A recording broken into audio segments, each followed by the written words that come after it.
Thank you so much, David, and welcome everyone to this lecture. I will share my slides and we can kick off. So we're dealing with a topic that is absolutely central to discussions of the origins of Wales, the origins of England, and the story of early Britain in the early Middle Ages, the 5th to 11th centuries. The two greatest linear earthworks of our island, Offa's Dyke and Wat's Dyke, ignoring, of course, those silly Roman linear frontiers in the north of Britain, Hadrian's Wall and the Antonine frontier, although I may come back to those and mention them at a later point. But in terms of early medieval linear monuments, these are the largest, and there still remain enigmatic questions and puzzles to solve about both monuments and their relationship to each other.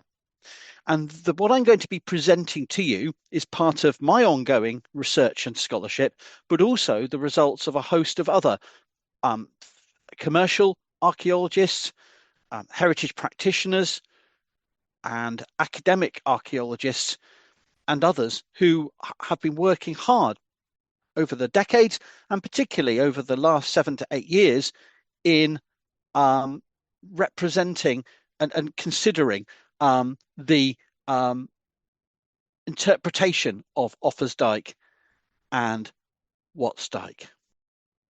So that's my opening. So the theme I'm going to pursue in this talk is the idea of how we approach, how we interpret these monuments. And the way I'm going to try and approach them is to think of them, these big banks and ditches and other associated features, as something different from the Roman linear frontiers of the 2nd to 4th centuries of northern Britain, but with themes that link together with them as monuments built as deeds. And what I mean as deeds, I mean as monuments that are intended to be works, actions that have effects. And the particular effect I'm going to come back to is that they impede and direct mobility through the landscape, and they were intended, I argue, to be remembered, to be acts upon the landscape that are remembered within the lifetime of their construction and down subsequent generations and centuries. So I'm trying to get us to think of these monuments not in terms of simply what they did, but what they created and their ramifications, their impact on the landscape. And to get your appetites whetted towards these monuments, get you thinking about these monuments, thanks to Julian Ravist for this use of an aerial photograph of Offa's Dyke here at Llanfa Hill in the Clun Forest of Shropshire, where you are looking northwards over a very strikingly well-preserved stretch of Offa's Dyke. And many of you may have walked along it or seen ground level photographs and maps of Offa's Dyke, but there's no single ground level way you can apprehend this monument. It's huge, and this is true of Wat's Dyke too. But here you at least get a sense of its proportions. And unlike the more famous, perhaps Hadrian's Wall, this is a monument where, while stone seems to have been incorporated into it in various different ways, natural outcrops and locally occurring boulders, it survives as a monument we would describe as an earthwork, a bank and ditch. Although here at Llanfa Hill, we also have evidence of quarries behind it and a counterscarp bank, a smaller bank to the west in front of the ditch. And here you can see the monument sort of winds its way around a west-facing hill, and you can probably see the monument continuing up there to the ridge where it drops down into the Clun Valley. And so what you have here is a photograph that gives at least an opening impression of the scale of the monument's construction, quarry ditches, a bank, a massive ditch to the west of that eastern bank, and then a counterscarp bank here visible in grassland. Now, it doesn't always survive in such a well-preserved and striking fashion, and in many places, Offa's Dyke and Watts Dyke have been severely damaged by medieval and particularly post-medieval farming activities, forestry, and animal burrowing, so that we don't always have such striking preservation. But this hopefully gives you a sense of the scale of these engineering projects. And that's why I want to sort of think about them as deeds, as works that impact on the landscape and impact on how people move through the landscape and impact on how people may have thought about their landscape and remembered those deeds long after they were enacted. And just to locate ourselves in map terms, this is one of many maps produced showing Offa's Dyke and Watts Dyke, but this one happens to be for an article I've published recently, and so that's what the figure numbers refer to in a stylized version on the right.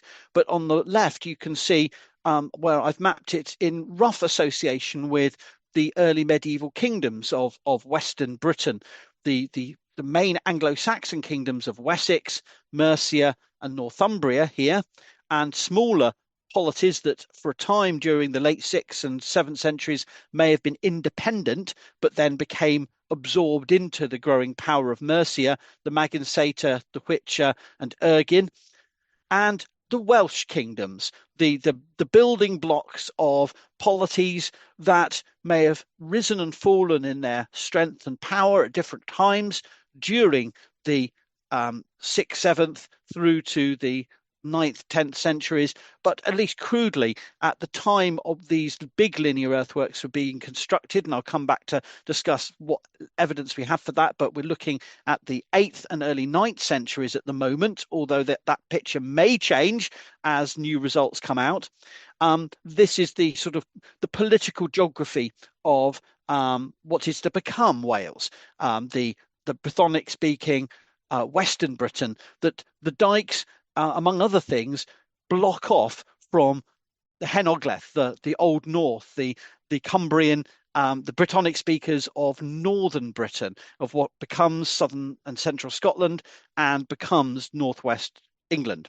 So these dykes are being constructed at a time where there was no England, there was no Wales, but instead there was a patchwork of smaller polities that look back to the Roman past for inspiration and ideas and look to each other as competitors and sometimes allies in war and in peace. And the building of these dramatic linear frontiers seems to be, and has long been said by many scholars in different styles and ways, to be a dramatic attempt to carve up the landscape of Britain. And I would certainly agree with that. And looking at a map where we've simplified it down to this political geography, you do get a sense of how the purple line, if depending on your eyes and you can see it, the purple line here is the line where we have evidence that the Offa's Dyke runs, the monument we call Offa's Dyke, and the browny red line to the just the east of the northern section of Offa's Dyke is the monument we call Watts Dyke. Now, these names are first recorded in the Middle Ages and are subsequently appear in various antiquarian sources. Various antiquarians confuse the two monuments in the north. Watts Dyke gets called Offa's Dyke, and there are farm names along the line of Watts Dyke which are called Clouth Offa, such as near Pennyforth in Flintshire. But we tend to see them as discrete monuments, and their exact relationship is still open to debate. Which came first? Sir Cyril Fox, for example, and scholars following him, such as David Hill and Margaret Worthington, would tend to have seen Watts Dyke as an earlier monument than Offa's Dyke. And if we think that Offa's Dyke is named after the late 8th century king Offa of Mercia, perhaps Watts Dyke was made by one of his predecessors, but was succeeded by its longer subsequent design, the aspirations and the enactment of this longer Offa's Dyke surpassed that of Wat's Dyke. And then more recently, we've had the argument that maybe Wat's Dyke is actually a later, more practical monument that was built against new rivals to Mercia in the early 9th century by the successor of King Offa, Cungan, against the power of Gwynedd that was rising at that time. So we have different competing interpretations of the monuments and their relationship. And another idea that Professor Keith Ray has proposed, which I think has a lot of merit to it, is that maybe we're seeing these as parts of not separate engineering projects, but part of a broader plan in the north to build two discrete monuments that create a no man's land between them. But we're not, we're still, I'll come back to those ideas, but they're just introducing them here. So these are the monuments we're looking at. This is where they're roughly located. In popular parlance, we tend to see them as early versions of the later Welsh-English border, but they're not. And the way they functioned may have been quite substantially different from how we think of a borderline or a barrier. And they are they're not mapped along all of the route, and there are gaps where the monument may have simply utilised the river, such as the Wye, the Severn, and a tiny bit of the Dee for Offa's Dyke. And at many points along Wat's Dyke's line, the top scarps of western-facing scarps of river valleys are utilised effectively, and the bank and ditch is lost.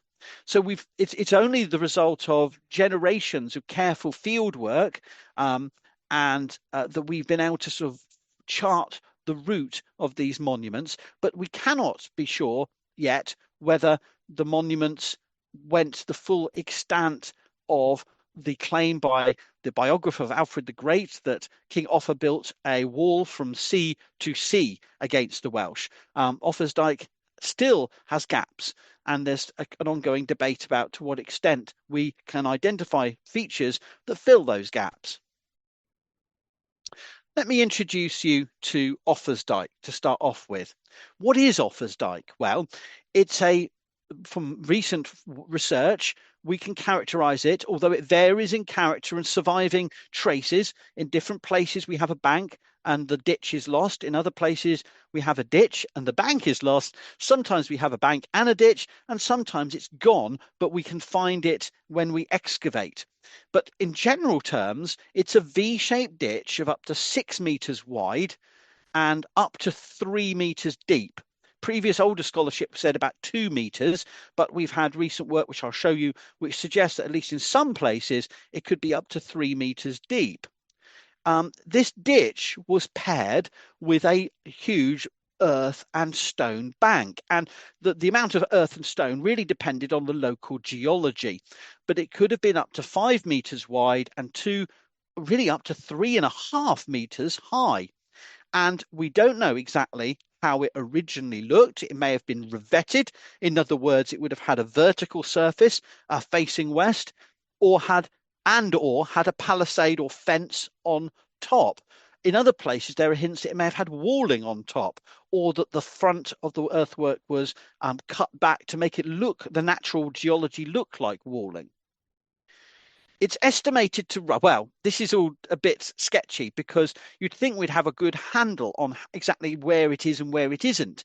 But at the moment, we can call it discontinuous for over at least 70 miles, 120 kilometers, perhaps a bit further, up to 80 miles from Troythen in Flintshire down to the Wye and Severn near Chepstow. But there's I'll come back to show you some places where we're finding traces of Offa's Dyke where previous scholars had dismissed it and said it had long gone. And again, I'll come back to this point, but it's a brash, bold monument that carves up the landscape. But the research of Keith Ray and Ian Bapty and other scholars more recently have made a really refined argument that it was very carefully placed in the landscape, taking account of topography, water courses, the tops of and breaks of slope, hillocks and major hills. So that it was a really carefully surveyed monument, both in terms of long distance planning to run over large swathes of landscape, but also in terms of the fine-grained detail of exactly where it was placed on any given slope or valley or hillside. Now, there is ongoing radiocarbon dating and optically stimulated luminescence dating for this monument at various locations. I'm not privy to give you the full results of that forthcoming work, but I can confirm that in multiple locations where we've had scientific dating of the monument as based, and there's still provisional aspects of how to date such a big monument. It does seem to be showing us it's early medieval in date, and that builds on previous work by Sir Cyril Fox that showed that Offa's Dyke was built over a Roman station at Frith near the Allen Valley at Hope, just west of it. And so we know this monument was definitely early medieval in construction, but there remains possibilities that it was made not simply by Offa, but by multiple rulers, and Offa simply built upon it. And that's a topic that ongoing research will be exploring. But at least, if not originally, by the time of the late 8th century, we can see it emerging as a Mercian frontier work. And that idea has been long established by the work of Fox, Noble and Gelling, Worthington Hill, and most recently, Ray and Bapty. This was a monument that, if not wholly, became associated with King Offa of Mercia, whose reign ran from 757 to 796, to perhaps consolidating earlier earthworks. But there is a bit of a twist here, because we do know of a Offa the First, a legendary Offa, referenced in Old English poetry, and who lived on the continent. It was an Anglian king of the 5th century who is associated with stories of dyke building, of wall building. So there is still a question of whether it was its naming, as it became famed and associated with Offa at some point after his reign, was to connect, is an ascription to Offa of Mercia in the late 8th century, and or an allusion to a legendary Offa associated with dyke building from the continent. There's possibly a complex interweaving of legend and archaeology of earthwork that we still haven't really teased out, given the fragmentary nature of our source material. What I want to talk about here, though, is to think about this building, exactly when it was built and exactly why it was built. That the bank and ditch of Offa's Dyke and its other features was a complex technology of building. It would have required many stages of planning and execution to make. It wasn't a frivolous, superficial symbol, as some historians have tended to view it, or just a grandiose statement for show.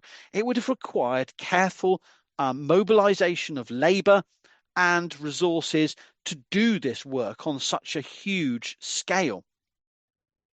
And in doing so, it was not only carving into the landscape, but in enacting a remembrance, an act of social memory, of imposing on that landscape the will of its creators. And it would have involved surveying and clearance, the construction of counterscarp banks, ditch digging, quarry ditches, scoops, and landscaping. There would have been the need of perhaps to clear a lot of trees and a lot of other features to make way for the monument. The bank building with possible revetments, walls, and palisades would have been a task in itself. And perhaps, and this is where we're getting a little bit speculative, but there's been some possible identification locations for great gateways through the monument. Now, they wouldn't have had to been necessarily particularly monumental and large, but there may have been pinch points where you would want to control movement across this bank and ditch, and there are some possible locations where that might be. There may have been, and this is speculation, but there may have been watchtowers, both on the bank and ditch itself, but potentially also forward from it, so that to keep an observation of people approaching the monument, as well as behind it, And linked to that, there may have been the building and maintenance of beacon systems. So that if you are using this as a work to control movement through the landscape in times of conflict and peace, you may want to have a set of beacons, as we know is a feature of the 10th century, but there are hints and place names of earlier beacon sites in the lowland British landscape from place names. We may be looking at that this monument would have been part of a communication network involving lighting beacons to warn of approaching enemies. And perhaps, and we don't have concrete evidence for this, um, there may have been a need to establish and maintain routes both along the linear earthwork and across its line. Now, when I say establish and maintain routes, I'm not necessarily talking about Roman roads, although there are a couple of locations where pre-existing established Roman roads may have continued to be important. But I do mean that simply the clearance back of vegetation to keep lines of sight and the maintenance of tracks that were part of a surveillance system and a management of this frontier zone. And so rather than think of Offa's Dyke as simply an empty, isolated bank and ditch, perhaps we do, even in a relatively lightly personneled monument. We're not necessarily saying there were hundreds of people manning this monument over the entirety of the year. Even if you're trying to maintain this as a monument, you would need to have considered all of these elements and perhaps others to maintain its effectiveness, even for a short time. And of course, we don't know. One of the key questions is we're not exactly sure exactly when it was built, and we don't know exactly for how long it was used. But of course, linked to this is the possibility there are fortlets and settlements on its line or back east of the line that would have been the places where people would have been able to control this monument's line as a frontier work. Now, this is a bit of a speculative sketch, but hopefully it gets you thinking about the various different logistics and practicalities of constructing and maintaining, even if it was only maintained for a decade or two. How much work would have gone into the construction and use of this linear earthwork. This is from the excavations by Heneb, now as they are now, Clwyd Powys Archaeological Trust, and this is from a publication which I'll make reference to later, showing you a rare example where excavation has been able to look at Offa's Dyke, where the bank is only surviving as a sliver long landscaped away, but the ditch has been investigated to its base. And it does help to sort of brush aside those critics that would see Offa's Dyke in at least this location as possibly a rather superficial work. No, this was a huge bank and ditch, and the ditch here goes down to at least just under 3 meters. So you get that sense of the scale of the monument. You're not going to cross this easily. And when we think of these linear earthworks, when we see just a bare ditch, you think, well, I could jump across that, or I could traverse that. But you've got to think about it in early medieval terms. Could you have crossed this line easily, unseen? Could you have taken ponies across it to raid with? Could you have brought back on the hoof herds of animals, slaves, loot? Could you have actually traversed this monument coming back over it, having successfully raided? And the answer is no. This is a substantial earthwork. And if you could do it, you couldn't do it unseen because it is a major stop line in the landscape. And this ditch excavation by then Clwyd Powys Archaeological Trust, now Heneb, really shows the scale of this bank and ditch. It is, you can cross it, but you probably couldn't do so unobserved in large numbers and taking your ponies with you. And if you could, it would be an impedance on your return journey. And that's the point about these linear earthworks. And that is similar to the Roman frontiers. It's not about creating an impenetrable barrier like some fantasy novel, like in Game of Thrones. What you're talking about is a monument that operates to slow down, impede, direct, and surveil that landscape so that people can't move unobserved.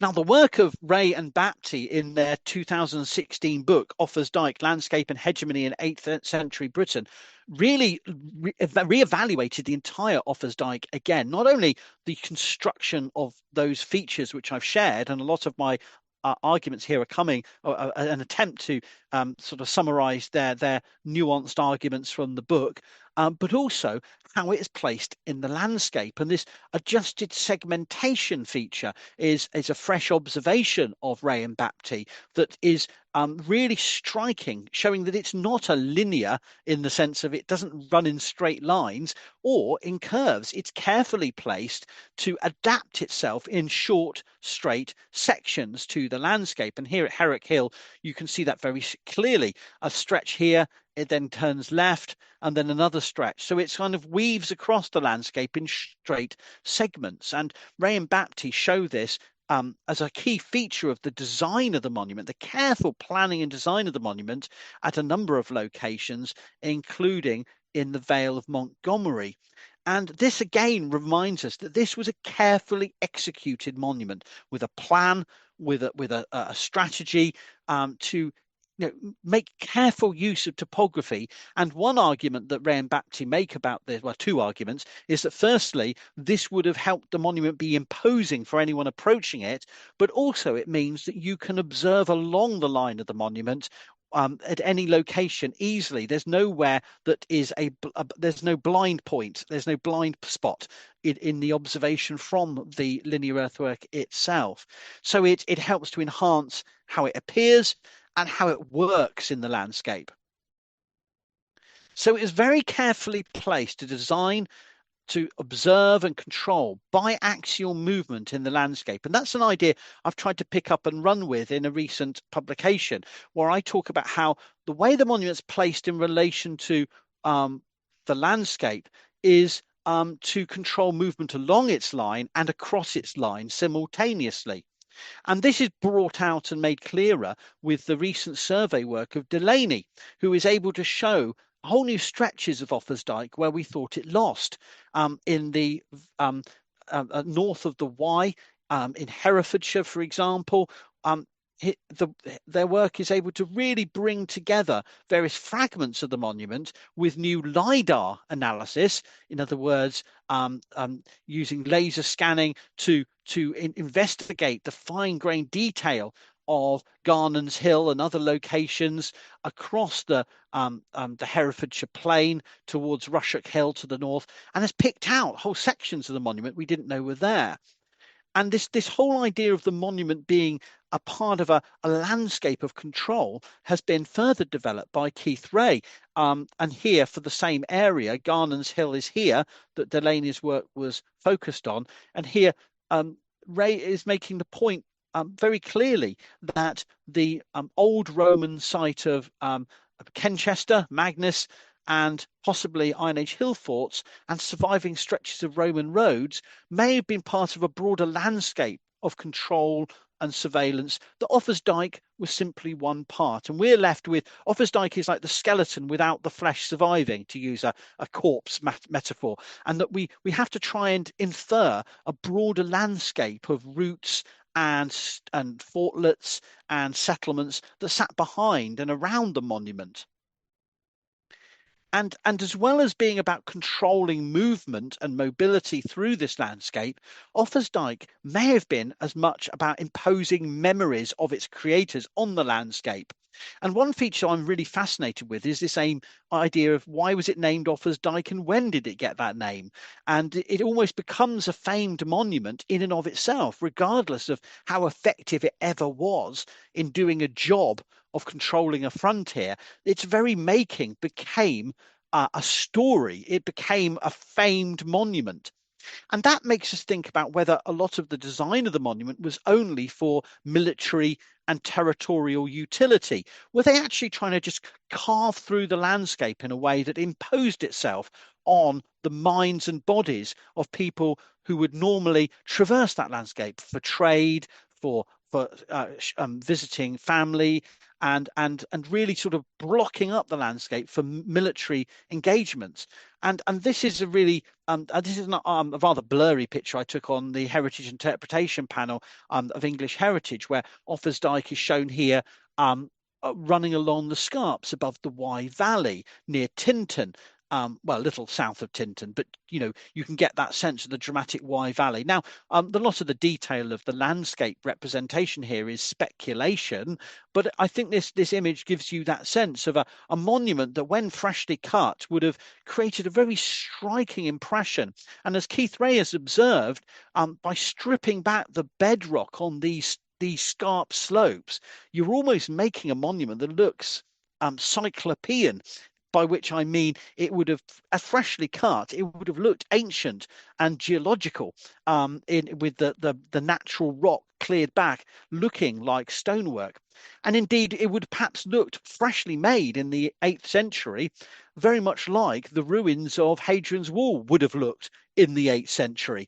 And I wonder whether that is part of the job of this monument, is, as well as having an effective, carefully designed placement, it's about imposing its fame on anyone who encounters it. So its story would have gone out around the island of Britain and beyond.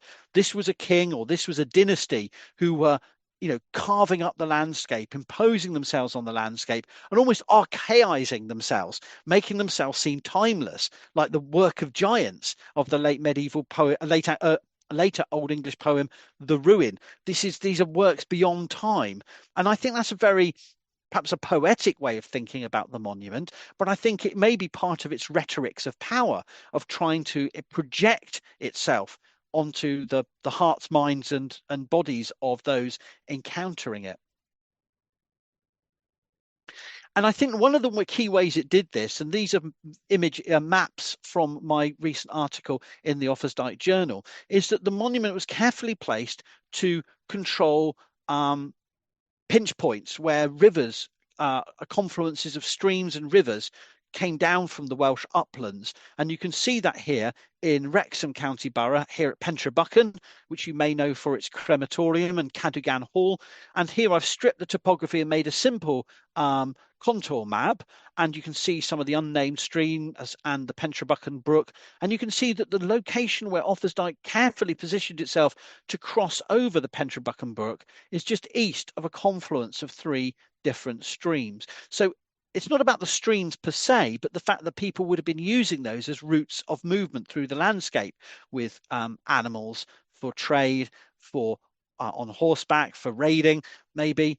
These are the key points that the Dyke is trying to control.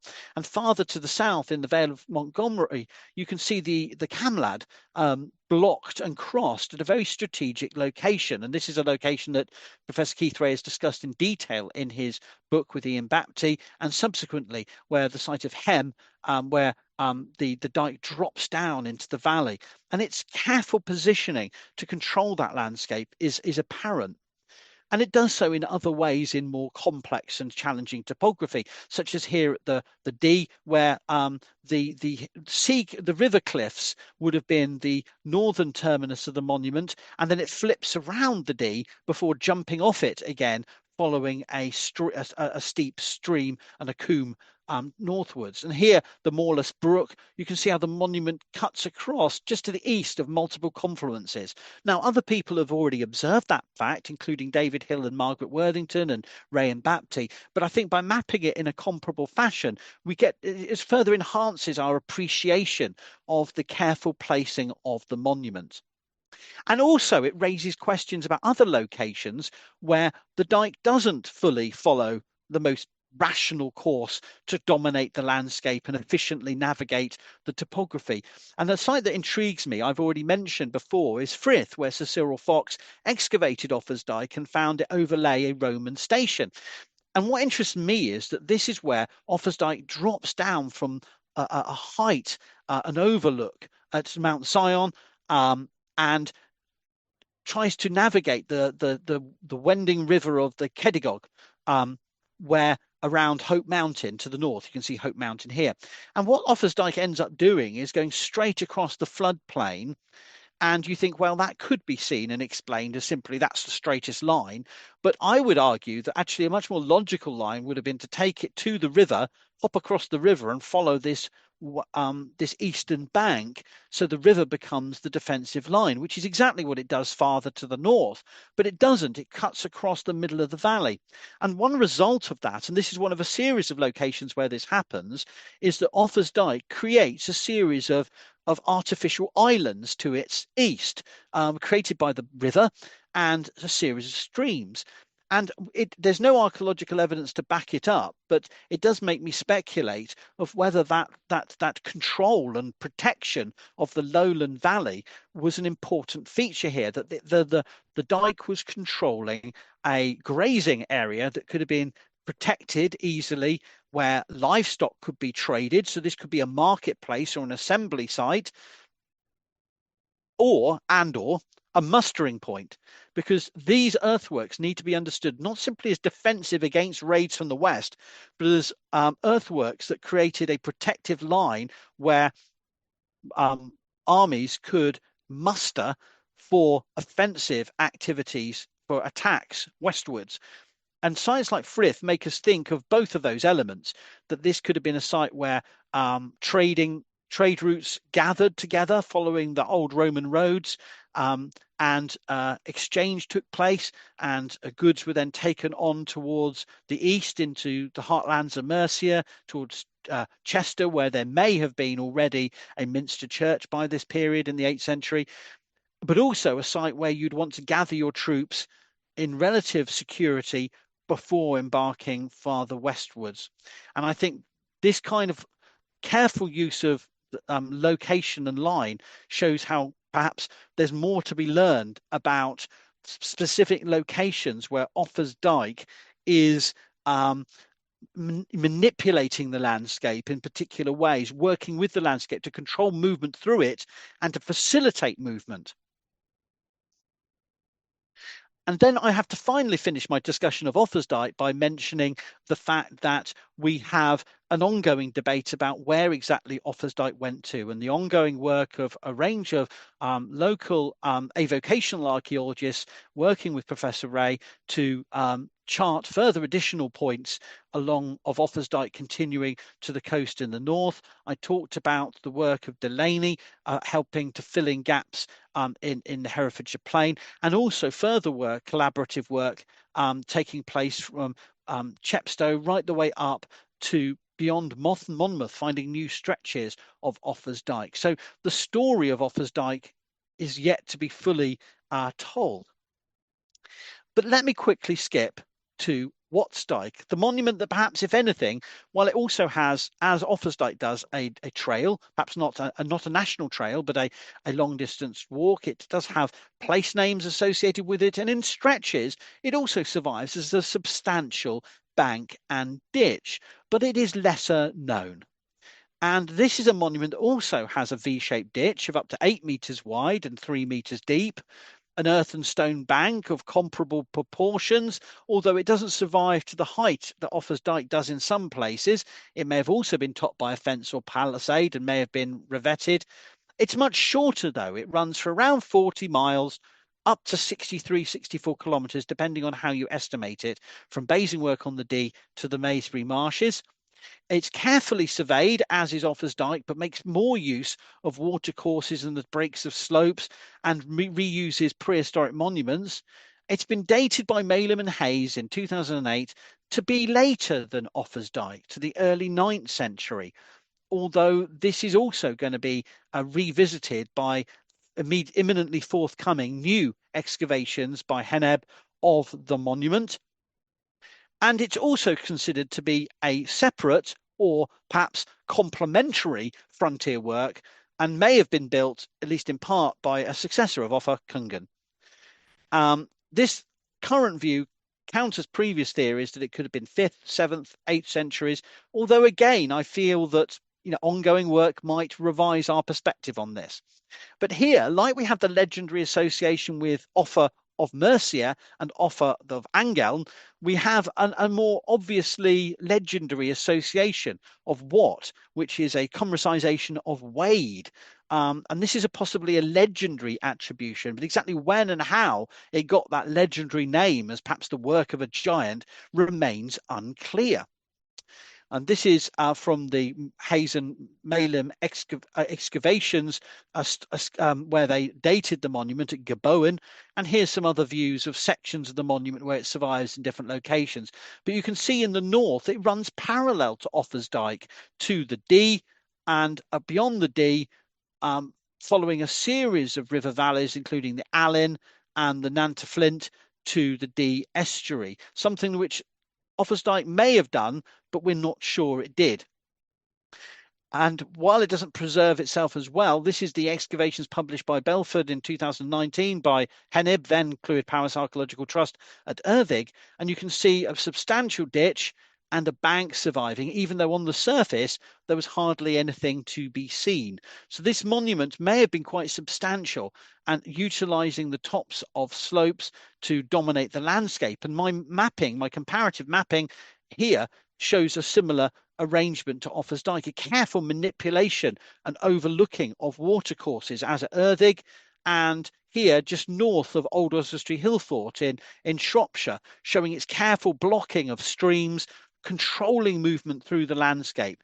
And again, just to repeat, I'm not suggesting people are necessarily using those tiny streams to coracle along. It's more the fact that the streams show us where the natural routes of movement through the landscape would have been. And so as with Offa's Dyke, I think it's about controlling routes along and across the monument. And again, though this hasn't been fully mapped, there are signs, as with Ray and Baptist's observations of Offa's Dyke, it was constructed as an adjusted segmented monument. And here at Old Oswestry Hillfort, the Iron Age Hillfort, looking southwards, I'm standing in the ditch of Watts Dyke. The hedge is on the top of the bank, and you can see it's adjusting itself as it goes along through the landscape in short, straight sections. And so there it does seem to be built in a comparable fashion. And the difference with Watts Dyke from Offa's Dyke seems to be that it incorporates more pre-existing fortifications, including Old Oswestry, possibly Erddig, and also here at its northernmost extent at Basingwark Abbey, a site that became a holy site, the shrine of Holy Well of St Winifred, and also the Cistercian Abbey. But the place name of the work of the people of Baza does hint that there was an Old English named fortification here, and ongoing work by Heneb is shedding light that this may indeed have been a long-lasting fortified site that may go back to the Iron Age and Roman periods. So how do we put this together into a single story? Well, at one level, despite all the ongoing work, we can't. There's still a lot of unknown features of these monuments. But I would like to just put for a moment Offa's Dyke and Watts Dyke in perspective by putting the island of Britain on its side and helping us think of the big picture. Whoever was making these monuments was not simply obsessed with the nitty-gritty of a few valleys in Shropshire, Herefordshire, Gloucestershire, Powys, Flintshire, and so on. They weren't simply interested in that local topography.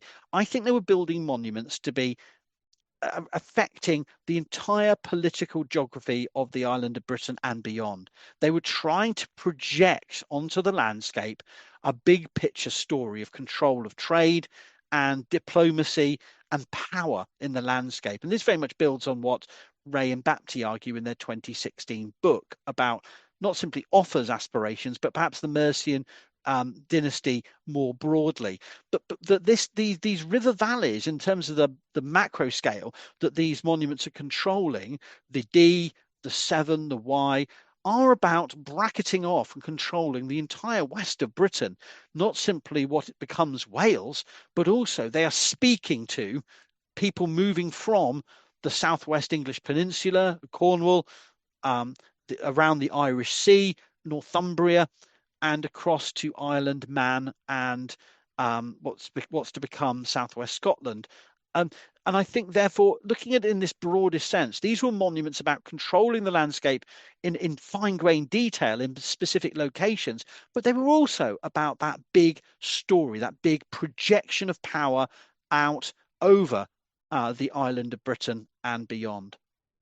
Now, there's ongoing exciting work to be done, such as here, this is a distribution map of portable antiquities finds by as part of the doctoral thesis and subsequent publication by Dr. Pauline Clark, showing how we can learn so much more by looking at the distribution of finds about the importance of this landscape as a threshold between upland and lowland. And you can see how the dikes are controlling a zone where there is a much greater loss of artifacts to the east than to the west. Now, partly that's a bias of metal detecting and land use, but I think it does describe something of how these monuments were working on a landscape scale.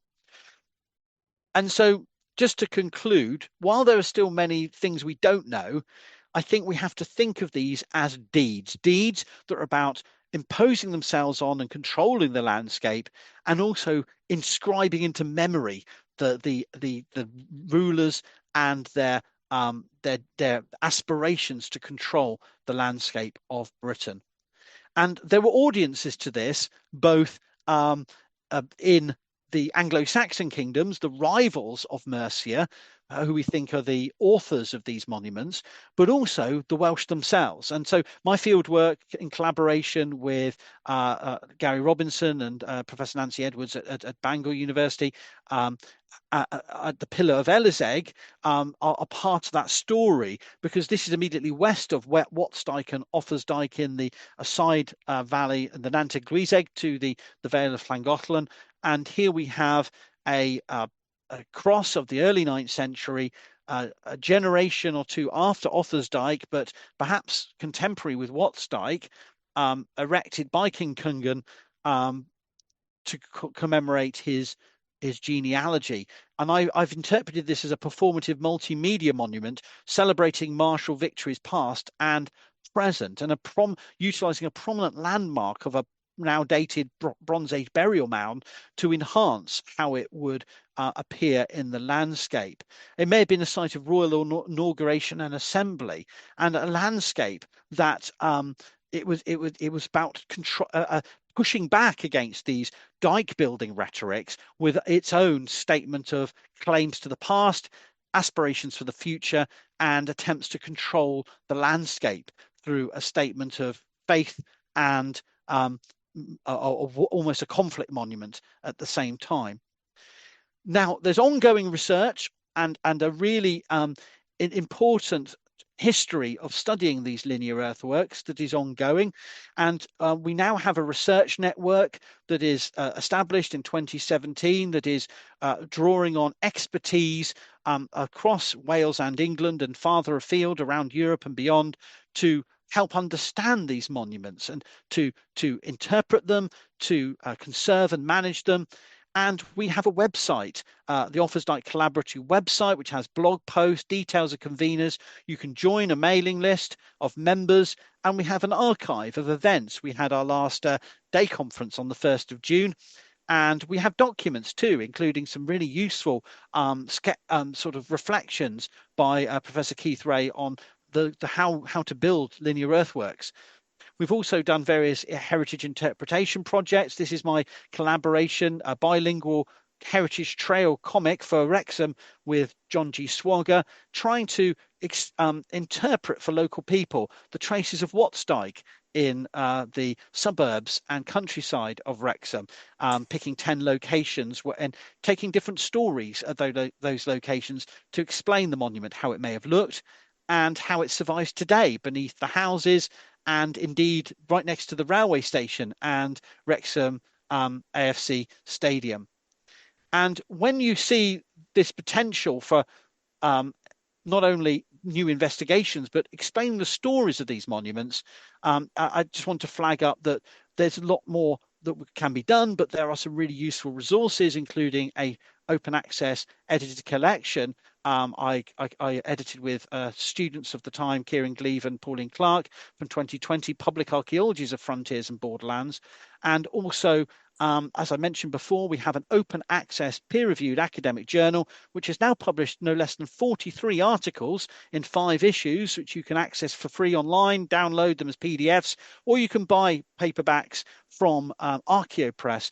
volume 1 from 2019 through to volume 5 for 2023. I'm working on volume 6 for 2024 at the moment. So we're at an exciting time for further research on these linear monuments, and I hope that was an interesting sketch of some of the ideas we're playing with, and we're trying to develop and thinking about how these monuments worked in the landscape and as deeds, but also how we can start to share these results and these ideas, both from excavation survey and broader synthesis with the broader public through various digital means and academic publications.